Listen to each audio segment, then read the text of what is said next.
Wisdom with Scott Allen. Hello, I am your host, Scott Allen, and this is Phronesis, Practical Wisdom for Leaders.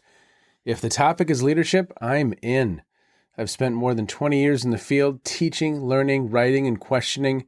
When I'm not working on Phronesis, I travel, delivering keynotes, working with individuals and teams, and helping people from organizations across industries become better leaders. Want to learn more? Visit me at scottjallen.net. Phronesis offers a smart, fast-paced discussion about all things leadership.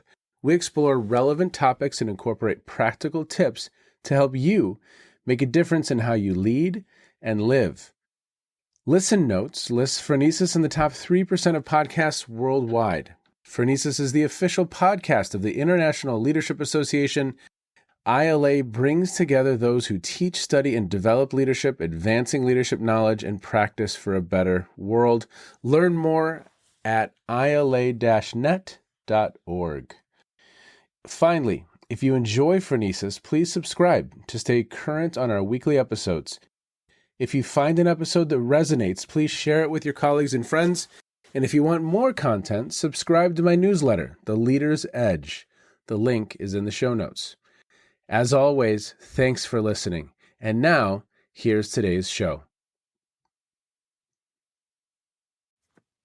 Okay, everybody, welcome to the podcast. Thanks so much for checking in wherever you are in the world. Today's a fun, really exciting conversation. This gentleman that I am speaking with has been on some adventures, and you're going to learn about those adventures. When I say adventures, I'm not kidding. Adventures.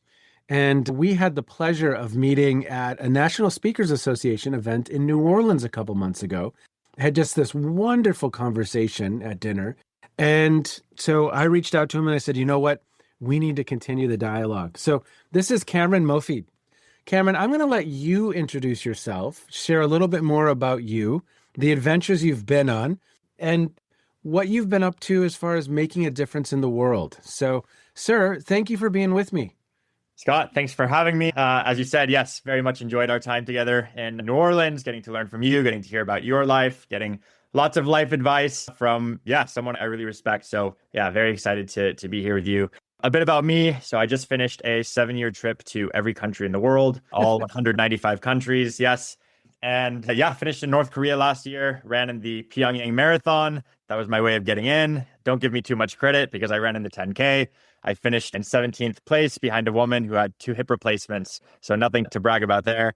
But yes, I also run the nonprofit Humanity Effect. I started the organization about 3.5 years ago in Lagos, Nigeria. We have 2 schools and an orphanage there.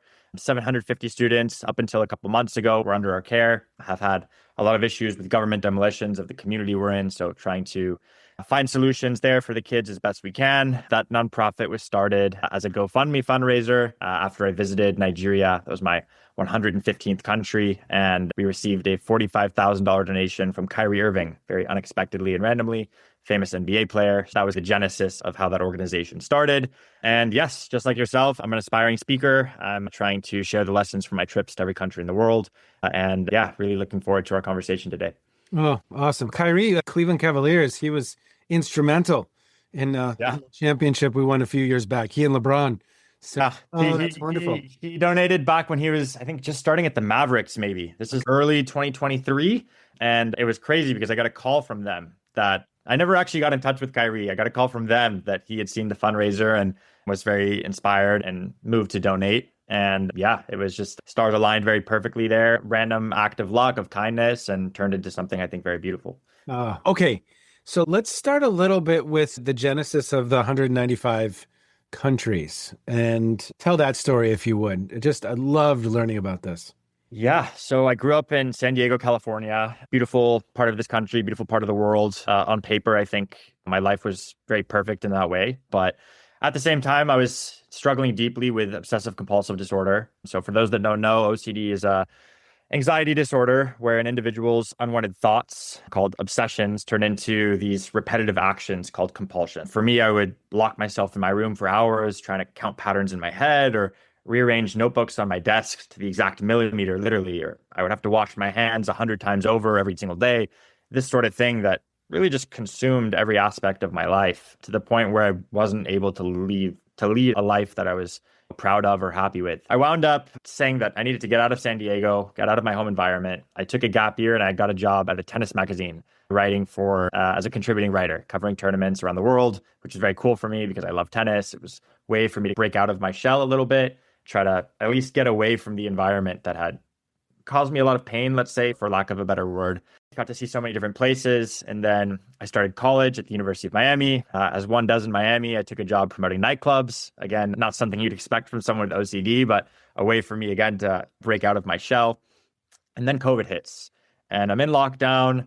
I'm isolated. I'm on edge. My OCD rituals are coming back stronger than they ever have before. And I saw an article one night that stunned me, which was that more people had been to space than every country in the world. Wow. I thought that it's a crazy stat to read that, right? That more people have been to literally outer space than have visited every country. I didn't even know you could go to every country at the time. I thought there were some that North Korea, some in the Middle East and Central Africa that you just couldn't go to. Stuck with this idea, let it sit in my head a little bit. And then, I just thought that would be, I'd always been interested in travel. I'd love geography, would be the perfect way to break out of my OCD shell even more, try to push myself into the most uncomfortable situations that I could. I guess a real world exposure therapy. So exposure therapy is, this idea of like intentionally forcing yourself into the things that make you uncomfortable. It's a treatment that's highly effective for people with OCD.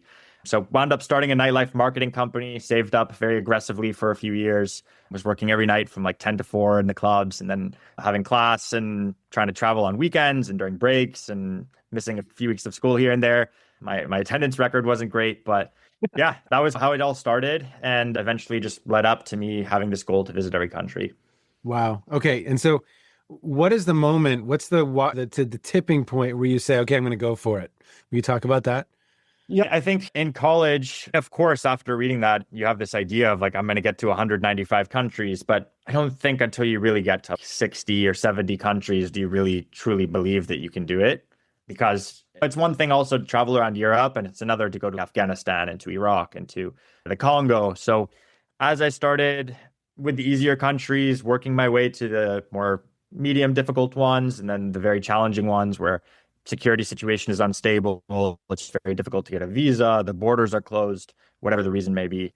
But by the time I had finished college, I'd been to about 100 countries. So I'd been to 100 countries. And then at that point, I'd saved up enough from the nightlife business where I said, okay, I'm going to, get rid of my apartment. I'm going to throw a bunch of clothes into a backpack, which is what I did. I didn't even bring a pair of shoes. I just had flip-flops with me and set out to finish the last 100 countries on the list. What are a couple stories that stand out for you when you, and maybe even through kind of the lens of leadership, some things you saw, some things that you experienced that just kind of hit you hard that you weren't expecting?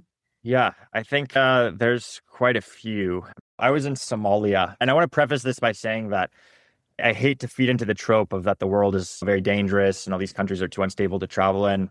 By and large, a lot of the countries that we deemed as unsafe, dangerous, Yemen, Syria, Iraq, I had very safe experiences that I didn't think I was going to have before going to those countries. But I was in Somalia, which is a country that's been plagued by war and economic crisis for decades now.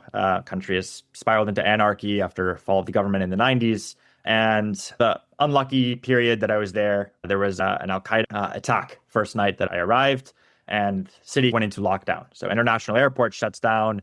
My flight's canceled. I see military convoys rolling through the streets, security checkpoints everywhere. And I head to the beach to clear my head. I'm freaking out at this point, right? My flight is canceled. I can't leave. I'm in what's named to be the single most dangerous city on the planet. And U.S. Embassy puts out this statement that you should take shelter and notify loved ones of your safety. So as dramatic as it could be in my mind. And again, with OCD, you're constantly perseverating. My mind couldn't stop thinking. Was my hotel a target? Were people going after me? Did they know that there was an American here? This sort of thing. So I'm on the beach trying to clear my head. And off in the distance, I see this woman wrapped in this shiny purple dress, like in the water. Yeah. And I was confused, right? So I walk a little bit closer and she's dancing. And then I hear this music coming from her phone. She's carrying her phone in her hand and she's just swaying in the water, like dancing, almost dancing like to the rhythm of the waves, like side to side as they're crashing. And she turns and she sees me and she waves me into the water to dance with her. And so weird, just yeah, one of the weirdest moments. I'm just sitting on this beach, standing on this beach in the water and just dancing alongside this woman. We didn't talk much at all, but I've been watching her realize that she wasn't dancing because everything was okay, right? She was dancing because it wasn't. You can imagine like a city that bombs had just decimated part of the capital behind her, this very dramatic scene. And then this lady is dancing on the beach. And it's this idea that we cannot control everything that happens around us in our lives, right? Like for us, I think living in the States, things are relatively stable. That's a privilege and a luxury that billions of people around the world are not afforded. People that live in countries of war, economic crisis, political corruption. And so these people really have to roll with the punches in ways that we can never imagine. They live with a level of uncertainty that is hard for us to fathom, right? Yes. That you can wake up every day with the threat of violence that could erupt at any moment, and you have to find a way through that. And so I think the way that people do that is not by trying to fixate on what's out of their control, what will happen, but more so focusing on their own emotions, their attitude, how they maintain a steady mind.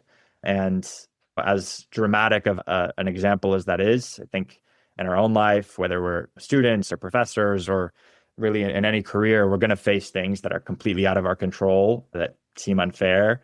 And the best way to find a way through that is to maintain a calm mind. And I think that woman in Somalia did a very good job of that. Wow. Powerful story. And I think you're exactly right. How an individual navigates some of those moments of confusion, uncertainty, not easy to do. It's so difficult to do well. I think that says so much about that individual, our own mindset and how we navigate that. I personally can't imagine, right? I can't.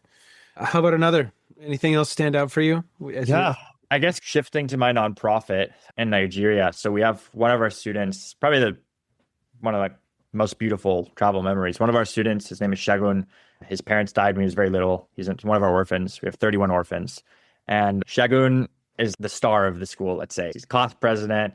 He grew up in really the worst environment you could imagine, right? Makoko, where our nonprofit's based, is in the water. So it's a slum inside the water. So people live on these wooden stilt homes. Instead of streets, there's no streets, there's canoes, right? But it's not Venice, right? The water is black. It's filled with sewage. There's garbage everywhere. Cooking fires, the haze gets into your eyes. This is not a suitable place for people to live, let alone little children. And Shagun, when I first met him, was sleeping on the floorboards of our school at night because he had nowhere else to sleep, right? So he's sleeping on the wood. But despite that, he's at the top of his class every year. He was elected as class president of our school in his last year. And every single time that we have a big donor, he's the one that takes the initiative to thank them, to make a donor video for them, right? That's just who this kid is. And so a couple of years ago, we asked all the kids in the orphanage to write down two things: what they're most grateful for and what they hope to become one day. And so we got like a bunch of cool answers, especially from little kids who wanted to be actors and football players, and some more serious doctors, engineers. And Shagun wrote that he wanted to be a lawyer. And it was a good answer, but what really impacted me was why, right? And he wrote that he wants to be able to advocate for other orphans like him who never had anyone looking out for them. And I think for me, at least with my OCD, not to make this about me at all, but I always thought I was like the unluckiest person on the planet, even though I grew up like in this amazing city in the most free country in the world. And I always thought that life was so dark, like because of this disorder that I have. And I blamed it for that, right? And I was just always had this reason, like everything that didn't happen for me in my life was because of that, almost neglecting all the amazing privileges and blessings and opportunities that I had. And then here's a kid who grew up in the worst environment possible, right? And this like unimaginable poverty, and with every reason to choose resentment and to be bitter, he chose to be grateful. So, and I forgot to mention, he wrote on his letter that he was most grateful for Makoko, which is the community he lives in, because it made him strong, right? And with every reason to be bitter, this is a kid who chose to say, I'm going to use my pain, I'm going to use all my adversity, all the obstacles I've had to face to drive myself towards a purpose, to not only make my own life better, but to make the people around me better. And I think that was a pretty extraordinary lesson to learn from a 12-year-old kid. And I think again, you and I will never know what it's like to live in that level of poverty and those living conditions. But again, like I think everyone has had something in their life that has felt unfair, has had some death of someone that they loved. Maybe it's a physical or mental disorder, financial shock, heartbreak, whatever it is that feels unfair. And so we can give ourselves an excuse not to perform, not to have purpose, not to be best versions of ourselves. Or we can take a different approach, which is to actually use those things to push us to be better people, to be better versions of ourselves, and to do better for the people around us, whether that's for our families, for our teams at work, for our kids, or just for society in general. As you reflect on, I think you said that the nonprofit is 3 or 4 years old now. Is that correct? Yeah. Yeah. What have you learned about yourself as you've thought about building that organization, leading that organization? What's been present for you? Yeah, I think on a, I don't want to say entrepreneurial side, right? It's a nonprofit. I've never taken any sort of salary or anything like that, but it's still like starting a business. And I had no idea how to start a nonprofit, right? I was 22 years old when I started Humanity Effect. And I think and it sounds cliche, but it's really just like you need to take the first step, because we spend a lot of our lives, especially me, like overthinking how to do things and how everything needs to be perfect before we can achieve the next step, let's say. But with something like this, you learn along the way. And so it's this idea of really just having an open mentality, an open mindset to becoming a better learner, to learn I better run a business, how do I better run a nonprofit? What are things that we can do to expand? What are things that we can do to better service the kids? So I think on a business, more like analytical mindset, I've become a much better student, if that makes sense. I think I've learned more from running my nonprofit than I have in 20 years of education. So that would be my first answer. And then I guess on a little bit more of a personal level, seeing our kids and how they've been able to move through life despite everything that's stacked against them. And yet also seeing how hard it is for them to achieve things that they so deserve because of their starting line. So in other words, in this country, in the US, you can be at the top of your class, you can work really hard, and kind of despite where you came from, you still have a pretty good shot at making it. We hear a lot of success stories in this country of people who start from very little, who make the right decisions, who do the right things, and they wind up really achieving the things that they want in their life. But that reality doesn't exist for people in many third world countries, right? People that can be the top student, they can be extremely intelligent, they can work their ass off, and they'll still be stuck in a cycle of poverty because there's no opportunity and the system is stacked against them. I think recognizing our privilege is something that running this nonprofit has taught me, that of course the decisions we make, and I know that Tony Robbins loves talking about decisions being the driver of our lives, and that's very true. But at the same time, we do have to recognize our starting line, because so much of our current, where we are in life, came from the moment we were born, right? The passport that we held, family we were born into, socioeconomic group, if you had any physical or mental ailments, this sort of thing. And really being more aware of where I started and trying to make good on that responsibility to do better for society, to do better for people that didn't have that same opportunity. I love that phrasing, make good on my responsibility. I love that phrasing. So a couple of things in what you just said that really just nicely stood out for me. There's a great book. It's a quick book. It's a simple book. It's simple in a silly way, but it's called Start Ugly. And the book title almost tells you exactly what the book is about.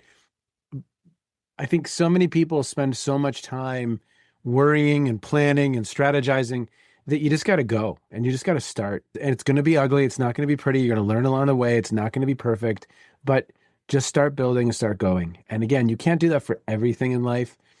But for something like this, I just love the fact that you just started. And again, it's probably been one of the greatest educators in your life as far as just what it means to engage in entrepreneurship. I co-founded a for-profit that failed and a nonprofit that was successful and another for-profit. And the learning that I've had in those experiences has just been absolutely incredible, absolutely incredible. And so that just really stood out. But I think also it's this whole notion, the research on gratitude is that both parties benefit. The individual displaying the gratitude and saying thank you also benefits, just like the receiver benefits. And so I think it's too bad. I don't know why, as human beings, we don't have this more hardwired into our being. Maybe within our close family, it can be more hardwired, but for something that just has mutual benefit in that way, I love the fact that you're giving and that you're putting yourself out there. And of course, because you're giving in that way, you're receiving a lot in response. Yeah. And I think, side note, but one of the reasons why I advocate for travel so much, and you don't have to travel to far-flung corners of the world, to, let's say, dangerous countries to experience this, but it's that I think the reason why gratitude sometimes gets a little bit lost is because as humans, we like to compare to the people around us, right, in our circles, right? And again, I hate when I hear people say, not hate because I think it's a good thing, that's the wrong word, but when someone will go to, let's say, a war-torn African country, and then they'll say, wow, this is the first time that I recognized how privileged I am and how grateful I am for everything I had. And it's a shame that it takes an experience to travel to somewhere so far to be able to say, okay, now I recognize how much I have. Yep. And so I think for us, again, come down to awareness, to take a more active role and appreciating the things that we have in our lives. I think for our kids in Makoko, as crazy as it sounds, these are kids that grew up with, many of them, no parents. For them, they're the lucky ones because they get to go to school. Yeah. They, in their minds, they're thinking all the kids around us in our community, none of them get to go to school. None of them have uniforms. They don't have backpacks. They don't have colored pencils and books to read. And so I guess everything is relative to what we perceive, right? And we can choose to, recognize that. Or if we're a little bit numb to it, it becomes much harder to connect with all of our blessings and the privileges that we have. Yeah. Any other lessons that come to mind for you as you think about reflecting on starting the organization? I know you were just there, right?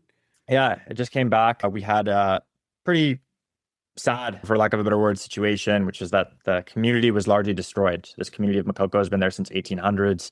The homes were lit on fire, shot with tear gas, and the space was sold to a luxury developer to build hotels and condos because the community is kind of in a central part on the water of Lagos.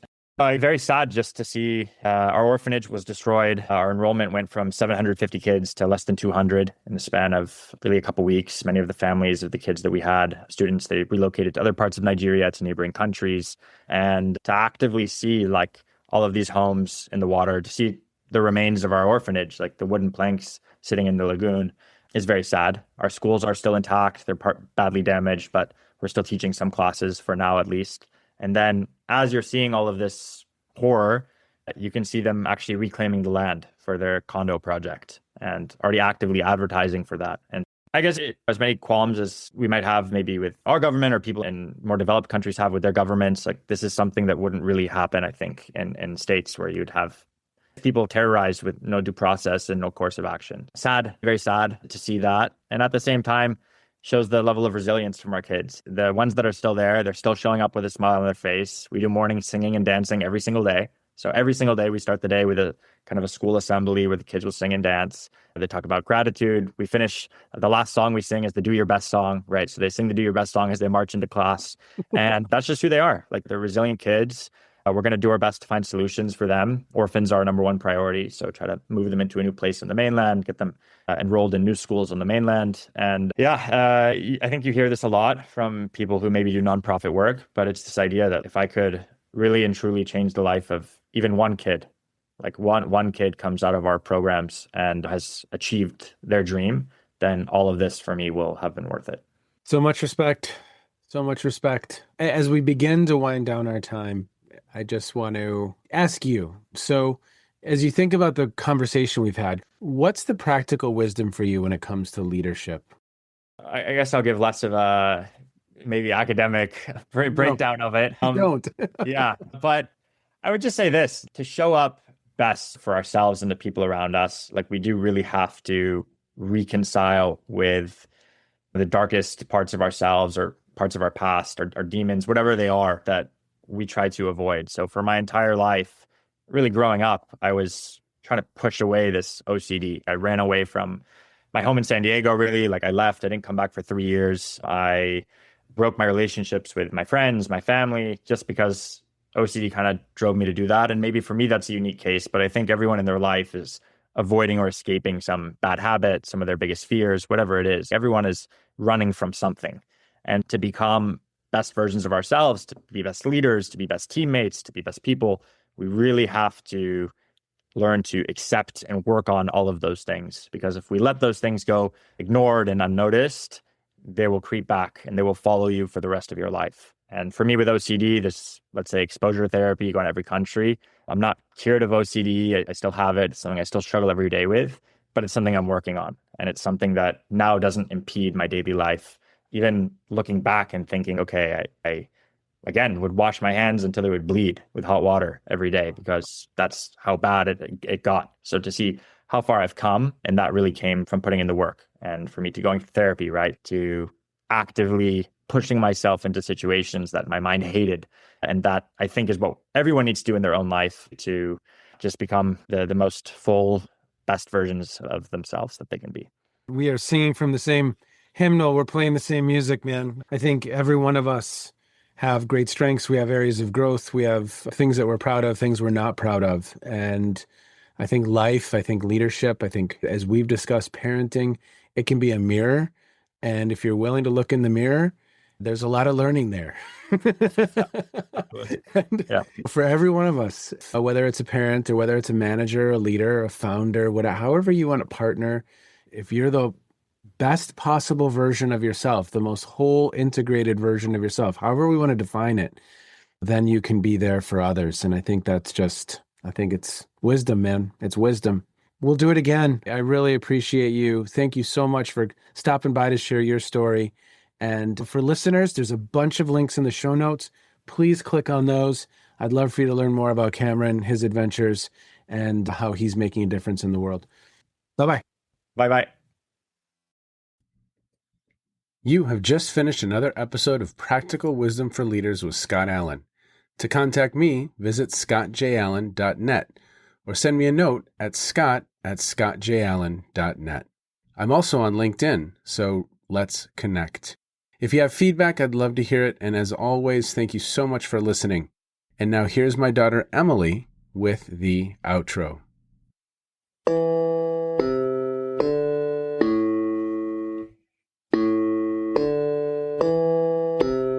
You've been listening to Phronesis, Practical Wisdom with Scott Allen.